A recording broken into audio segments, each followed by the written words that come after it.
Welcome to chef Anish kitchen. അപ്പോൾ നമ്മൾ ഇന്ന് സംസാരിക്കാൻ പോകുന്നത് ഓംലെറ്റിനെ പറ്റിയാണ്. ഓംലെറ്റ് മുട്ട കൊണ്ടുള്ള ഒരു വിഭവമാണ്. അത് എല്ലാവർക്കും, അതായത് കുട്ടികൾ മുതൽ വലിയവർ വരെ കഴിക്കാവുന്ന ഒരു കിടിലൻ ഐറ്റമാണ് ഓംലെറ്റ്. അപ്പോൾ നമുക്ക് ഓംലെറ്റിന്റെ ഹിസ്റ്ററിയെ കുറിച്ചൊന്ന് അറിഞ്ഞാൽ, അതായത് പേർഷ്യയിലെ, പ്രാചീന പേർഷ്യയിൽ ഉണ്ടായി എന്ന് കരുതപ്പെടുന്ന ഒരു ഐറ്റമാണ് ഓംലെറ്റ്. എഗ്ഗ് ബീറ്റ് ചെയ്ത് ഉണ്ടാക്കിയ ഒരു വിഭവം അവർ അവിടെ ഉണ്ടാക്കിയിരുന്നു എന്നുള്ളതാണ് രേഖകളിൽ. ഗ്രീക്കുകാരുടെയും റോമാക്കാരുടെയും വ്യാപാര സംബന്ധമായ കടന്നുവരവോടുകൂടി അതിന് അല്പം പ്രചാരം ലഭിക്കുന്നു.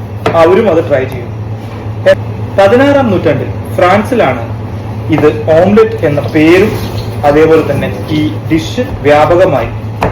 അങ്ങനെയാണ് അതിന് ഓംലെറ്റ് എന്ന പേര് വന്നത്. പിന്നീട് അതിനുശേഷം അതിന് പല വകഭേദങ്ങളും ഉണ്ടായി. Spanish omelette, potato and onion, Japan omelette, soya sauce and sugar, അതേപോലെ തന്നെ ഇന്ത്യൻ വെർഷനുമുണ്ട്, masala omelette, onion, chilli, tomato, coriander leaves. അപ്പോൾ ഇങ്ങനെയാണ് ഓംലെറ്റിന്റെ ഒരു ഉത്ഭവ കഥ. അപ്പോൾ ഇതേപോലുള്ള കൂടുതൽ അറിവുകൾക്കായി ചാനൽ സബ്സ്ക്രൈബ് ചെയ്യാൻ മറക്കരുത്. Thank you so much. അപ്പോൾ പിന്നെ കാണാം.